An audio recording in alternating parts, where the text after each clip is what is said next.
بسم الله الرحمن الرحيم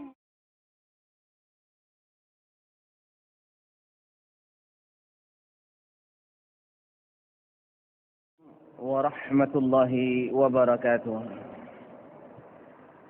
الحمد لله والصلاة والسلام على رسول الله وعلى آله وصحبه ومن والاه. أشهد أن لا إله إلا الله وحده لا شريك له وأشهد أن محمدا عبده ورسوله لا نبي بعده. يا أيها الذين آمنوا اتقوا الله حق التقوى وراقبوه في السر والنجوى فإن من اتقى الله اهتدى ومن أعرض عن ذكره فإن له معيشة ضنكا. Kaum muslimin dan muslimat, hadirin dan hadirat, mustami'in dan mustami'at, bapak-bapak dan ibu-ibu, saudara-saudara dan saudari-saudari, adik-adik serta anak-anak yang saya hormati, yang saya muliakan dan yang saya cintai.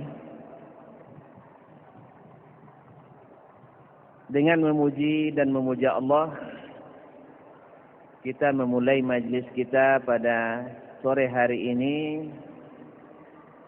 Semoga setiap langkah yang kita ayunkan, setiap kata dan bacaan yang kita lantunkan, dan setiap untayan doa yang kita sampaikan, mudah-mudahan mendapatkan sambutan yang menggembirakan dari Allah yang selalu berjanji akan mengabulkan. Kita tidak bisa menghitung berapa banyak nikmat Allah, karena memang itu bukan kewajiban kita. Tetapi kewajiban kita adalah menyadari bahawa nikmat Allah sangat banyak diberikan kepada kita. Semoga syukur kita ini yang tidak sebanding dengan nikmat yang kita terima, Allah terima hendaknya, dan kita juga selalu minta tambah. Di antara yang perlu kita minta tambah nikmat itu adalah nikmat yang Allah suruh Nabi meminta tambah, yaitu wa qur rabbi zidni ilma. Katakanlah hai Muhammad, tambahkanlah aku ilmu. Karena sesungguhnya tiada nikmat yang lebih besar setelah iman dan Islam melebihi besarnya nikmat ilmu. Kaum muslimin dan muslimat, rahimanillah wa iyyakum.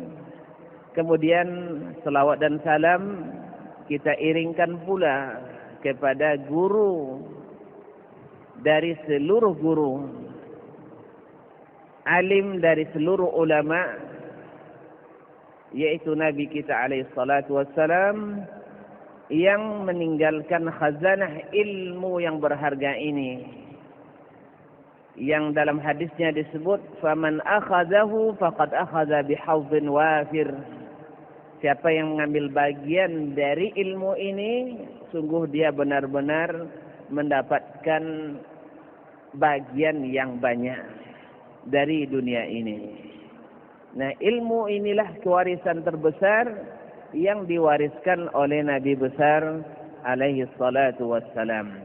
Dan kita alhamdulillah berharap dengan sama-samanya kita bersama Imam An-Nawawi rahimahullah pada petang ini melalui kitabnya Riyadhus Shalihin, kita minta kepada Allah semoga ilmu kita ditambah. Karena ilmu semakin bertambah, semakin ringan kita membawanya. Semakin bertambah ilmu, semakin ringan kita melaksanakannya. Dan sebaliknya, semakin kurang ilmu, semakin berat kita melaksanakannya.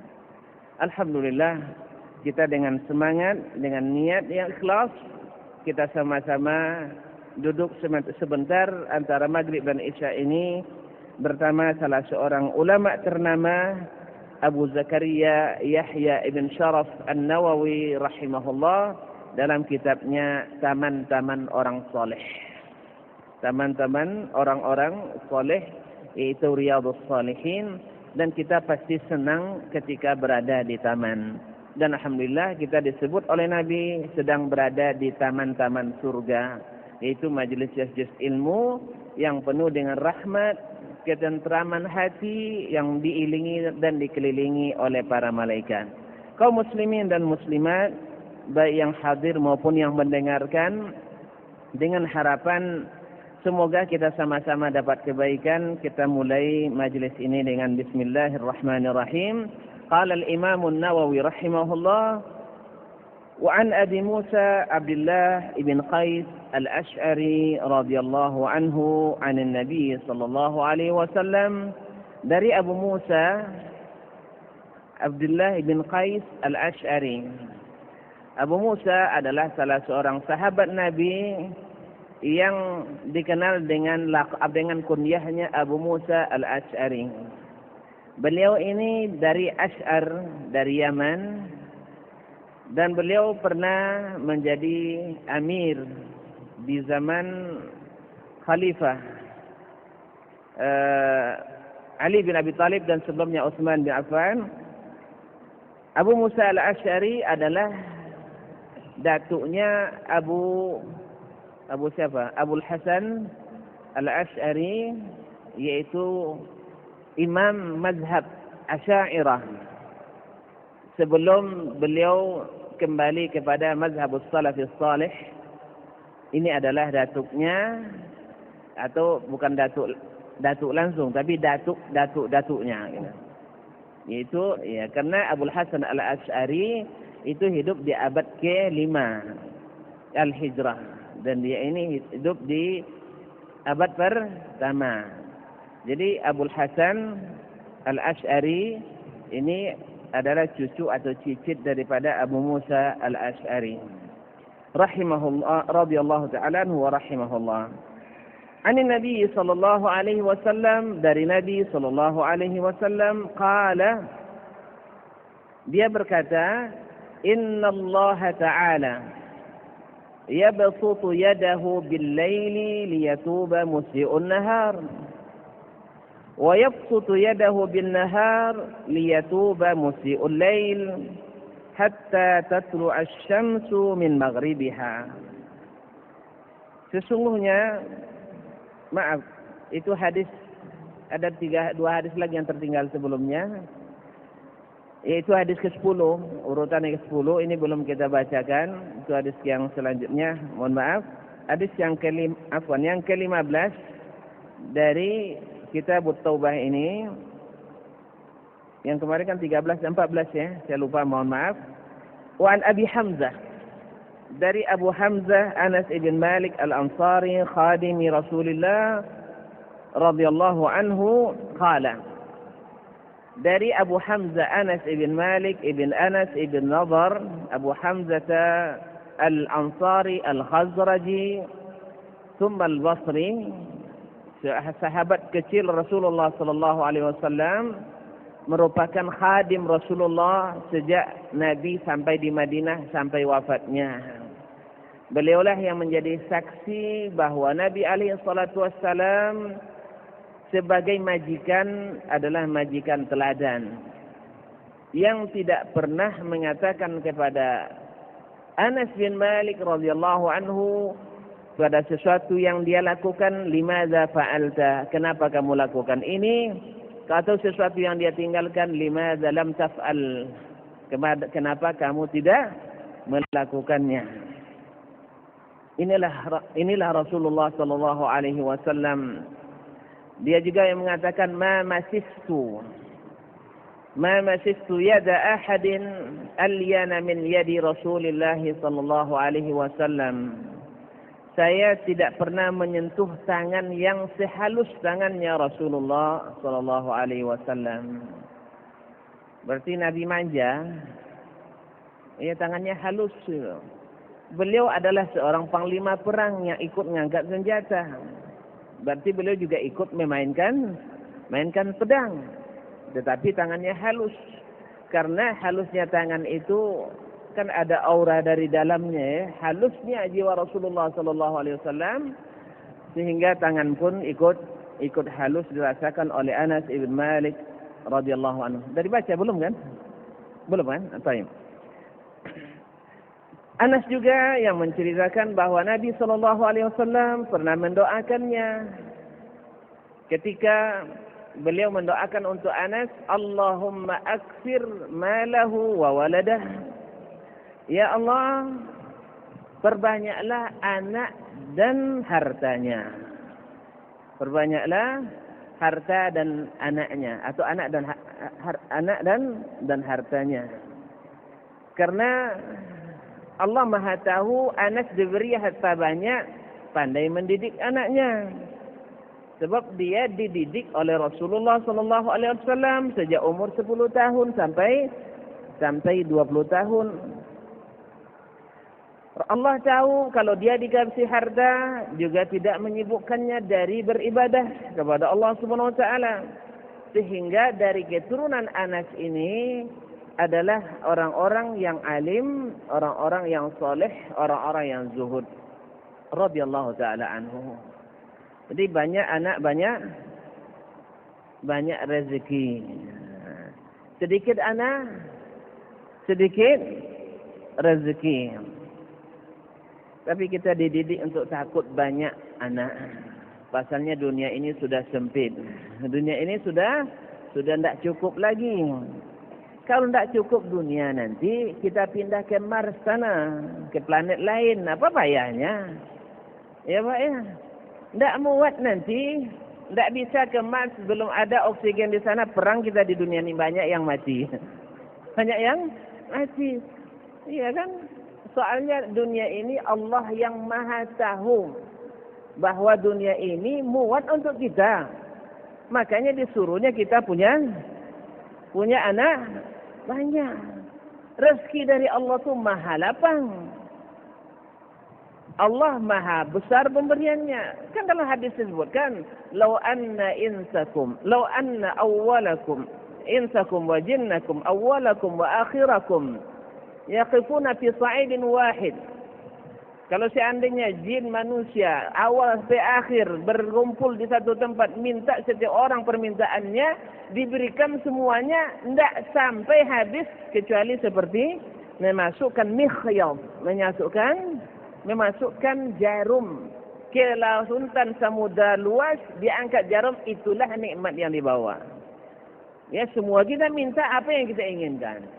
Makanya sangatlah tidak logis kalau kita sebagai hamba yang mukmin takut rezeki tidak ada. Nah, ketakutan inilah yang membuat kita selalu tidak pernah merasa puas, tidak pernah merasa berkelas, tidak pernah merasa kaya. Padahal sudah diberikan kekayaan melimpah. Kaum muslimin dan muslimat rahimanillah wa iyyakum. Nah, Anas bin Malik radhiyallahu anhu al-Ansari al-Khazraji, khadim Rasulullah sallallahu alaihi wasallam, qala Rasulullah sallallahu alaihi wasallam, dia berkata, Rasulullah sallallahu alaihi wasallam bersabda, "Lallahu afrahu bi taubati 'abdihi min ahadikum saqata 'ala ba'irihi wa qad adallahu fi ardin falat." Muttafaqun alaih, yani Bukhari dan Muslim. Sungguh Allah lebih gembira menerima taubat hambanya dari seseorang kamu yang terjatuh dari kenderaannya, lalu kenderaan itu pergi meninggalkannya. Di situ makanan dan minumannya terjatuhnya bukan di tengah kota, bukan di tengah kampung, tetapi di tengah padang Sahara yang tidak nampak tepinya dan tidak ada pula tumbuh-tumbuhannya, kecuali tidak ada pula sumber makanan dan minumannya. Waqad adallahu fi ardin falat, dan dia sudah tersesat di tanah yang sangat luas, yaitu padang Sahara yang sangat luas. Keterangan yang lebih jelas ada pada riwayat Muslim yang berikutnya. Qala wa fi riwayatin li Muslim, dalam riwayat Imam Muslim, wallahu asyaddu farahan, Allah sungguh lebih atau sangat gembira bitaubati abdihi, dengan taubat hambanya, hina yatubu ilaihi, tatkala dia bertaubat kepadanya, min ahadikum kana ala rahilatihi bi ardin falat, dari seseorang kamu yang pada waktu itu sedang berada di atas kendaraannya di padang pasir yang luas, famfalatat minhu, lalu kendaraannya tadi, ontanya tadi pergi meninggalkannya. Wa 'alaiha ta'amuhu wa syarabuhu, di atas kendaraan itu ada makanan dan minumannya, tapi pergi meninggalkannya tanpa bekal sama sekali. Fa'ayisa minha, cari ke sana kemari, tidak nampak jejaknya, tidak nampak bayang-bayangnya. Fa'ayisa minha, sampai dia berputus asa. Rasanya susah juga membayangkan kan ya, karena kita tidak pernah kesasar. Pernah kesasar? Hah? Jangan minta-minta.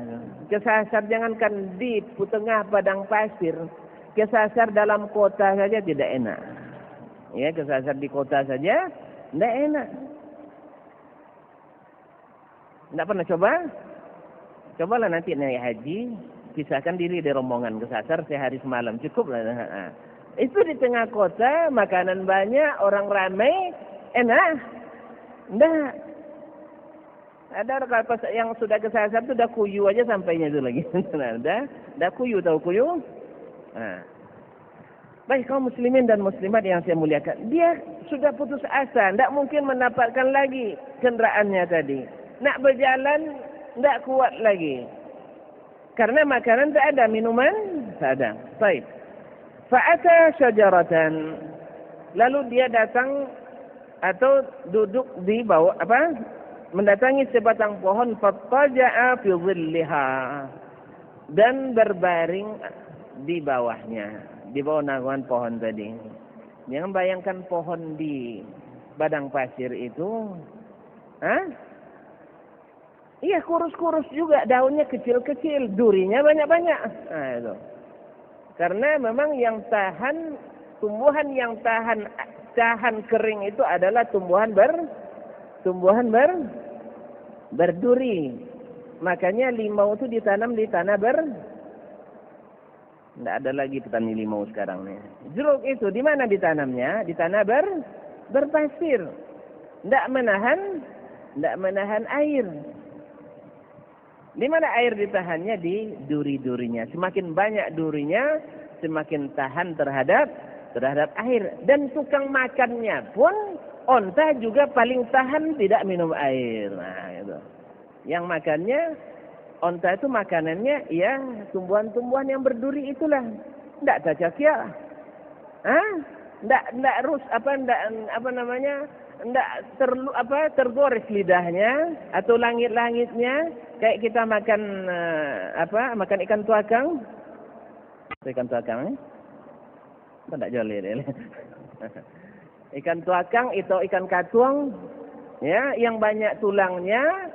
Kalau banyak tulangnya bisa digigit langsung dah. Tetapi subhanallah, Allah sudah buatkan pula moncong onta itu yang sesuai untuk melumat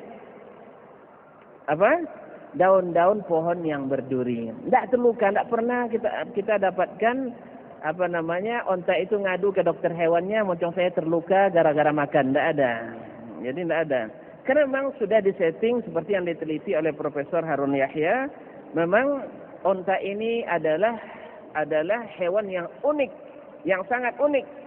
Makanya wajar Allah menyebutnya afala yanzuruna ilal ibili kaifa khuliqat. Afala yanzuruna ilal ibili kaifa khuliqat. Ini ditanyakan sebelum sebelum menanyakan tentang gunung, sebelum menanyakan tentang bumi, tentang langit. Dimulai dengan afala yanzuruna ila al-ibili kayfa khuliqat wa ila as-samai kayfa rufi'at wa ila al-jibali kayfa nusibat wa ila al-ardi kayfa sutihat. Karena memang onta ini banyak keistimewaan dan bukan sekarang waktu untuk menjelaskannya. Kaum muslimin dan muslimat. Jadi dia berbaring di bawah pohon tadi, di bawah rindangnya pohon tadi, waqad aisa min rahilatihi, sambil terpikir sudah berputus asa mendapatkan kendaraannya kembali.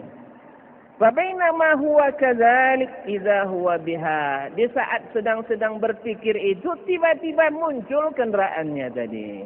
Tiba-tiba muncul kendaraannya tadi. Qa'imatan indah, berdiri di sisinya. Fa akhadha bi khitamiha, dia langsung melompat dan mengambil tali kekangnya. Wah, jangan lepas lagi ya, dipegang kuat-kuat. Thumma qala min shiddatil farah, kemudian dia berkata karena terlalu gembira, Allahumma anta abdi wa ana rabbuk. Ya Allah, engkau adalah hambaku dan aku Tuhanmu. Nabi menjelaskan akhta'a min shiddatil farah. Dia salah karena terlalu gembira. Makanya kalau kita terlalu gembira sering salah. Terlalu gembira sering salah. Kan masih ingat cerita orang nonton film drama Mesir itu kan? Dia terlalu gembira bersemangat nak praktekkan sama istrinya. Salah paham kadang-kadang, akhirnya tidak jadi ceritanya. Kaum muslimin dan muslimat yang sama. Masih ingat kan? Masih ingat. Jadi terlalu gembira, kalau bahasa kita terlalu awak tapi awak gitu ya. Jadi dia ni karena terlalu gembira, dia sudah putus asa, tiba-tiba datang kepadanya hewannya tadi lengkap dengan makanan dan minuman tadi. Akhirnya dia melompat dan memegang kekangnya dan mengatakan Allahumma anta abdi wa ana rabbuk. Ya Allah, engkau adalah hambaku dan aku adalah Tuhanmu. Rasul menjelaskan akhta'a min shiddatil farah. Dia salah karena terlalu gembira. Kaum muslimin dan muslimat rahimanillah wa iyyakum. Hadis ini sesuai dengan bab yang disebutkan oleh Imam An-Nawawi rahimahullah, bab taubah, bab tentang taubat. Dia sudah menyebutkan ayat-ayat, menyebutkan sebagian hadis. Dulu pada majlis yang lalu hadis bahwa Nabi alaihi salatu wasallam taubat istighfar kepada Allah lebih dari 70 kali. Dalam satu riwayat sampai 100 kali. Ya, kenapa? Kalau bukan karena Allah suka kita taubat, suka kita istighfar, suka minta maaf, pasti Nabi tidak buat banyak-banyak. Tetapi karena dia suka kita taubat, suka kita minta ampun, suka kita istighfar, maka dia tanda bahwa itu adalah gembira. Makanya hadis ini menjelaskan lebih lanjut, lallahu asyaddu farahan. Allah sungguh lebih gembira ya dari seseorang yang kehilangan hewan tunggangannya dengan makanan dan minumannya di padang pasir yang luas, dari Allah lagi gembira menerima taubat hambanya dibandingkan yang tadi. Jadi kaum muslimin dan muslimat, bagaimana gembiranya Allah? Ya, lebih dari kegembiraan orang yang sudah putus asa dapat nikmat setelahnya. Lebih gembira dari itu. Artinya apa? Kalau memang Allah gembira kita bertobat, kita jangan sampai putus asa bila berbuat dosa dan maksiat. Nah, ini kaum muslimin harus sampai ini kepada orang-orang yang berbuat dosa. Harus didengarkan oleh orang-orang yang suka berbuat dosa. Cuma pasalnya orang-orang buat dosa jarang pula jarang ke masjid. Kalau dengar pun radionya bukan radio Ihsan FM, tapi banyak, tidak usah disebutnya. Banyak kan? Yang lebih banyak maksiatnya daripada hasanatnya. Semoga Allah SWT menyampaikan suara hadis ini kepada orang-orang yang suka maksiat, dan itu bagi Allah tidak susah. Sebagaimana Nabi Ibrahim alaihissalam diperintahkan oleh Allah untuk mengumandangkan haji ke seluruh dunia pada hari itu. Mengumandangkan haji ke seluruh dunia. Tidak ada telegram, tidak ada telepon, tidak ada internet, tidak ada apa-apa. Dan makanya jangan ngaku canggih pula kita zaman ini. Ibrahim lebih canggih. Ini kadang-kadang kita gara-gara teknologi yang seperti ini nih, walaupun bisa juga bocor akhirnya, ya. Gara-gara yang begini ini kita lupa sama yang menciptakannya. Kita elu-elukan orang Amerika, orang Eropa, semuanya serba sampai belajar Islam pun mesti kan? Eropa mereka lebih tercerahkan, lebih banyak alasannya. Salah. Allah lebih maju, Allah lebih canggih. Ibrahim alaihissalam disuruh oleh Allah Subhanahu wa taala untuk mengumumkan haji padahal tidak ada alat telekomunikasi. Sampai juga akhirnya kan? Kan sampai? Sampai enggak? Ya sampai. Apa kata Allah Subhanahu wa taala? Apa kata Ibrahim waktu itu? Ya Allah, bagaimana saya sampaikan? Suara saya terbatas. Innama 'alaika at-ta'zin wa 'alaina al-balagh. Kamu cukup mengumumkan Ibrahim, yang menyampaikan adalah kami. Iya enggak? Kalau diputus sama Allah gelombang elektro tuh HP gini ini enggak berfungsi. Betul enggak? Coba lihat di musim haji di Padang Arafah. Di musim haji Padang Arafah banyak itu towernya, tapi tidak aktif. Kalau HP-HP seperti HP saya tidak sempat, tidak bisa ngambil saluran gitu. Harus HP-HP yang kayak HP Ustaz lah ya. Kayak apa HP-nya coba? Lebih parah dari ini pula. Jadi tidak dapat kita. Itu belum Allah stop itu. Baru karena saking banyaknya lalu lintas telekomunikasi pada hari itu. Tidak bisa kita. SMS payah masuk, dihubungi juga susah. Ya kan Pak? Dan lebih canggihnya kita hanya memanfaatkan. Allah menciptakan gelombang-gelombang elektro itu kalau sempat terlihat sama kita. Terbayang tuh enggak? Setiap nelpon dari sini nampak melintas ke sana ininya. Terbayang enggak? Sibuk kita setiap ada apa? Nunduk terus kita supaya tidak tertabrak gitu. Tapi subhanallah Allah tidak perlihatkan kepada kita. Allahu akbar. Kaum muslimin, Allah lebih gembira menerima taubat hambanya daripada seorang yang kehilangan kendaraannya di padang pasir dan putus asa, tiba-tiba kendaraannya datang sampai dia melompat, Allahumma anta abdi wa ana rabbuk, dan mengatakan karena saking gembiranya, ya Allah, engkau adalah hambaku dan aku adalah Tuhanmu. Kaum muslimin. Nah, dalam hadis ini disebutkan oleh Nabi alaihi salatu wassalam, hadisnya sahih, bahwa Allah salah satu sifatnya adalah gembira. Sifatnya adalah gembira. Ada sifat Allah gembira? Ada? Ada enggak? Ngangguk yang kuat lagi. Ada apa enggak? Apa dalilnya? Hadis Nabi. Hadis Nabi. Agama ini kaum muslimin dan muslimat, kata Al-Barbahari, tidak melalui akal, tetapi melalui wahyu. Nabi pun akalnya tidak dipakai kalau tidak sesuai dengan wahyu. Coba bayangkan. Lain mandang nampaknya. Nabi itu wa ma yantiqu 'anil hawa in huwa illa wahyun yuha. Nabi itu tidak mengatakan sesuatu berdasarkan hawa nafsunya. Yang dia katakan adalah wahyu yang diwahyukan. Wahyu yang diwahyukan. Makanya sebelum dia dapat wahyu, dah berdakwah dia. Sebelum dapat wahyu, dah berdakwah. Belum kan? Belum. Tak punya akal dia. Punya kan? Pintar beliau. Pintar kan? Kan salah satu sifatnya kan fatana kan? Tapi bukan Ahmad Fatana. Yang salah paham pula. Salah satu sifatnya adalah fatana, pintar, cerdas. Tetapi kecerdasannya tidak bisa dijadikan untuk membuat agama. Maka beliau belum berdakwah sebelum mendapat wahyu. Ini ingat betul-betul Pak. Kalau ada yang bicara, ada hadis, lalu dia buat analisa akalnya, diutamakan akalnya, ini bukan orang beragama, tapi orang yang ingin meninggalkan agama, walaupun niatnya untuk memajukan agama. Marah nampaknya. Hah? Kena Ustaz ahli hadis barangkali ini ya. Bukan. Ini perkataan para ulama kita.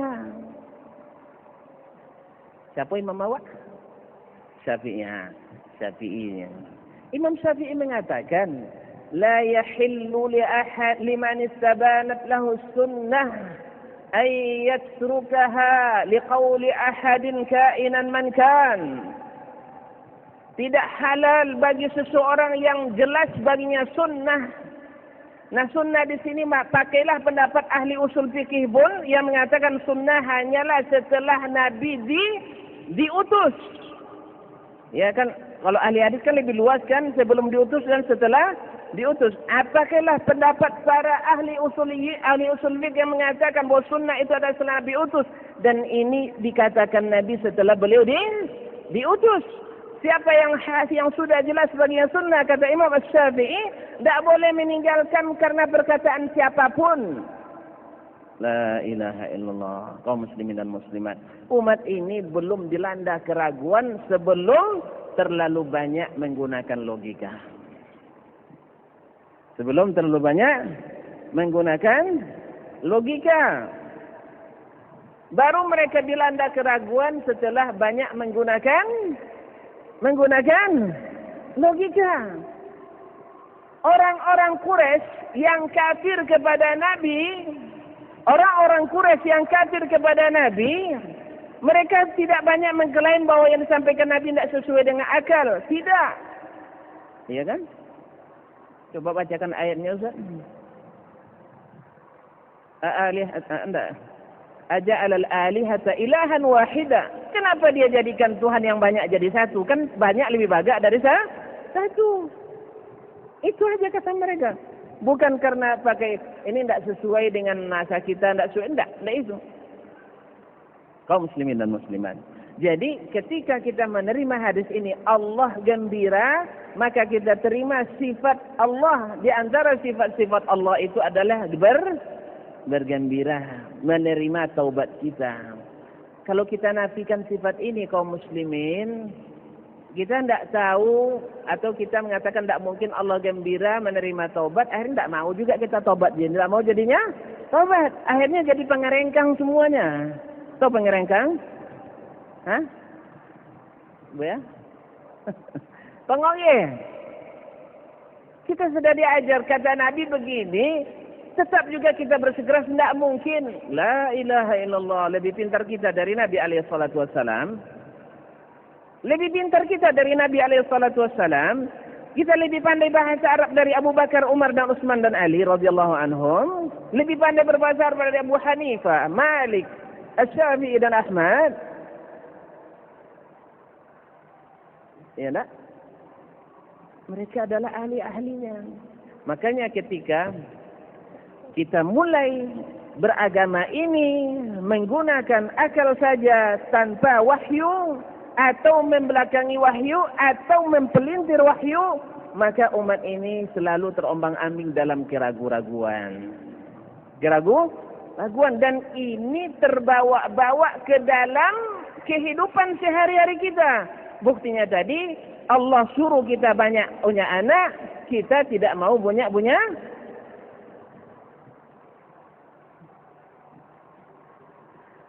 Iya.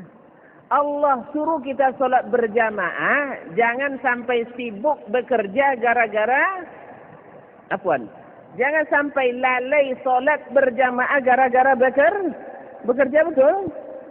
Tapi kita takut kalau kita tinggalkan pekerjaan ini, jual beli kita ini, nanti rezeki saya kurang.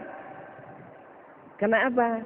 Karena di akidah tadi banyak yang ditolak, banyak yang ragu. Akhirnya terbawa. Kalau saya tinggalkan riba ini, nanti dari mana datangnya tambahan rezeki? Akhirnya ragu juga. Jadi kaum muslimin ternyata saya lihat, wallahu a'lam ya, saya lihat orang semakin mantap akidahnya, semakin mantap keyakinannya, akidah yang mantap itu dari Quran dan Sunnah, maka semakin mudah untuk menerima amalan-amalan ibadah dalam Islam ini. Tapi orang yang semakin tidak bagus akidahnya, yang intinya keraguan-raguannya, maka melaksanakan Islam ini terkesan tebang pilih. Kalau rasa-rasanya merugikan, tidak usah wajib dulu, sunat dulu. Kalau rasa-rasanya ada tantangan, oh jangan dulu, belum masanya. Kalau rasa-rasanya nanti tidak sesuai dengan zaman, diansur-ansur dulu. Dan seterusnya. Akhirnya sampai mati kerja itu tidak pernah selesai. Sampai mati kerja itu tidak pernah selesai. Alasannya diansur dulu. Ini kaum muslimin yang mengetahui sifat-sifat Allah ini dari dulu tuh sudah banyak. Sudah banyak yang mengetahui bahwa sifat Allah itu banyak. Tetapi karena takut orang belum paham, takut orang belum mau menerima, diansur dulu, dah mati 2 generasi buyanya, belum juga sampai. Siapa yang nanti yang bertanggung jawab?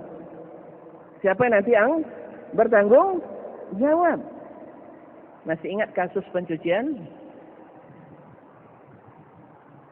Lupa? Kasus pencucian?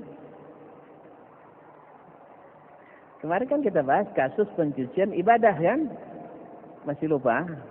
Atau belum di sini rupanya? Kan sekarang kan sibuk dengan kasus pencucian uang. Iya. Nggak setuju juga dibahas nampaknya. Maksud saya, kalau pencucian ibadah, pencucian akidah, pencucian hadis, sesuatu yang tidak benar, dianggap juga benar. Sesuatu yang tidak legal, dianggap juga legal. Kita sudah mati-matian mengamalkannya, nanti sampai di akhirat semua penghasilan itu disita. Kan gitu Ustaz? Pencucian uang, dia numpuk-numpuk uang dengan hasil yang tidak legal. Lepas itu ketika terbongkar, disita enggak? Disita? Kita jadi kaya atau miskin? Hah? Kalau sudah disita kaya, miskin? Miskin. Demikian juga nanti dengan keyakinan kita, akidah kita. Demikian juga dengan ibadah kita. Kalau nanti tidak legal, tidak sesuai dengan Al-Quran dan Sunnah Nabi SAW, walaupun menurut kita, akal kita tidak masalah, benar adanya, ya ada unsur positifnya, kerjakanlah. Tetapi nanti ketika diminta dasar undang-undangnya mana, dasar hukumnya mana, ternyata hasil pencucian akidah. Hasil pencucian akidah. Tidak benar, dianggap juga benar. Akhirnya apa? Disita. Kau disita miskin apa kaya? Miskin kita di akhirat nanti kaum muslimin. Selesai disita, selesai masalah. Pak Ali Nur, selesai disita, selesai masalah. Masih ada perkara kan? Masih ada perkara. Kalau di dunia perkaranya masih bisa bertaubat kita. Tapi kalau sudah sampai di akhirat perkaranya, tidak ada cerita taubat. Jadi kaum muslimin, ambillah yang jelas-jelas, yang tegas-tegas. Jangan ambil yang abu-abu. Makanya Zamakhsyari rahimahullah wa ghafara lahu, tatkala dia masuk ke kota Baghdad, diiringi dan disambut, dielu-elukan, karena memang waktu itu paham Mu'tazilah, kaum rasionalis sedang berkuasa pada masa itu, diselu-elukanlah kaum seperti itu. Akhirnya ditanya oleh seorang nenek-nenek, siapa yang kalian sambut ini? Jawaban orang itu, ini orang man asbata wujud Allah bi alfi dalil, orang yang bisa menetapkan wujud Allah dengan 1000 dalil. Dijawab oleh sang nenek, laula anna fi qalbihi alfa syakkin lamahtaja ila alfi dalil. Kalau bukan dia punya 1000 keraguan dalam hatinya, tidak perlu 1000 dalil. Jadi nenek ini lebih pintar nampaknya daripada bagian kita. Untuk menetapkan wujud Allah saja kok perlu 1000 dalil katanya. Berarti dia punya 1000 keraguan. Dan Az-Zamakhsyari rahimahullah wa ghafara lahu, dia ini adalah gembongnya Mu'tazilah di zamannya. Semoga Allah mengampuninya. Semoga Allah mengampuninya. Kaum muslimin dan muslimat yang saya muliakan. Jadi Allah bergembira, dan salah satu sifat Allah adalah gembira. Bagaimana gembiranya kita belum ketemu. Betul? Iya. Tidak ada yang ketemu? Kalau ada yang bilang ketemu Tuhan, berarti ketemu saya? Kalau ada yang ketemu Tuhan di dunia, berarti ketemu saya? Saya? Kok ragu? Kalau ada yang bilang mukasyafah, al-hudur, as-suhud, dan sebagainya, di dunia masih, padahal jarang pula ke masjid dong. Dia bilang ketemu sama Tuhan, itu bukan Tuhan, terbalik, hantu. Ketemu sama hantu. Karena Allah itu gaib. Dan yang gaib tidak bisa dilihat pada sekarang ini.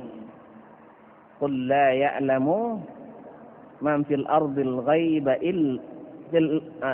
ghaiba fis samawati wal illallah. Tidak ada yang mengetahui yang gaib di langit dan di bumi kecuali Allah Subhanahu wa taala. Kaum muslimin dan muslimat. Jadi kalau ada yang klaim ketemu Tuhan, bukan Tuhan tapi hantu. Kaum muslimin yang saya muliakan. Nah, karena kita tidak punya dalil untuk menidakkannya. Kan tidak ada bukti ya untuk menolak kecuali hanya bayangan akal saja. Kalau Allah gembira berarti sama dengan kita. Ya Allah. Tidak semesti semua yang sama itu serupa. Betul enggak? Coba.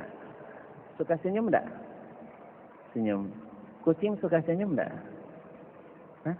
Ada senyumnya? Sama senyumnya? Mana yang manis? Tergantung ya kalau senyum sedang marah. Iya. Iya kan?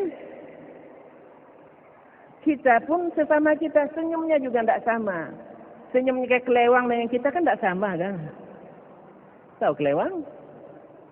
Kelewang senyumnya tajam. Menakutkan. Kalau kita senyumnya mengerikan. Beda.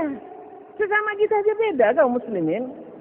Makanya setiap ada nama sifat itu yang sama dengan nama sifat makhluk, tidak otomatis sama dengan makhluk. Sebab kalau pakai kaidah ini nanti Allah mendengar, kita mendengar, buang pula sifat mendengar. Allah melihat, kita melihat, buang pula sifat melihat. Allah berkuasa, kita berkuasa, buang pula kuasa. Makanya semakin menggunakan akal, semakin tidak ada sifat Allah. Buktinya Mu'tazilah mengatakan Allah itu tidak punya sifat sama sekali. Dan yang paling rasionalis adalah orang Mu'tazilah. Dan inilah yang dikembangkan oleh pusat-pusat studi Islam di Eropa dan Amerika itu. Makanya saya ingatkan berkali-kali, jangan belajar Islam kepada orang non-Islam. Baik. Jadi sifat gembira. Itu dari sisi Allah. Dari sisi kita, tadi kita katakan kalau seandainya Allah gembira, kita bertobat, maka ketika datangnya dosa-dosa kita yang banyak, maka kita pun ada tempat untuk mengadu. Bergembiralah dengan dengan sambutan Allah Subhanahu wa taala. Kaum muslimin dan muslimat. Kemudian yang kedua dari faedah yang kita ambil dari hadis ini, seseorang yang mengucapkan perkataan yang baik kafir, perkataannya kafir, tidak otomatis menjadi kafir. Karena jadi dia katakan, Allahumma anta abdi wa ana rabbuka. Ya Allah, engkau hambaku dan aku adalah Tuhanmu. Salah tak? Kafir tak? Kafir, tapi dia tidak dihukum kafir. Sebab apa dia salah? Maka perkataan kita, ini syirik, ini munafik, ini kafir, jangan langsung dipasangkan. Yang buat ini misalnya, ini sudah musyrik, habis itu tidak lagi salam. Ini kok ke masjid juga, ini orang musyrik kan?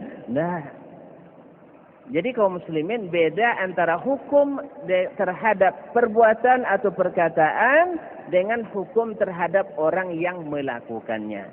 Sebagaimana orang yang melakukan perbuatan bid'ah tidak otomatis dihukum menjadi mubtadi' karena bisa saja dia melakukannya karena belum mengetahui, belum tahu ilmu. Maka menghukumnya sebagai mubtadi' itu adalah hukum yang zalim sebelum kita memberitahukan kepadanya.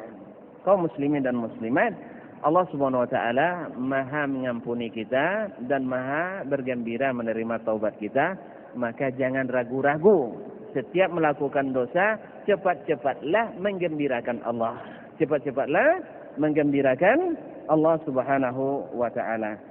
Wallahu taala alam wa sallallahu ala nabiyyina Muhammadin wa sallam. Terima kasih. Wassalamualaikum warahmatullahi wabarakatuh.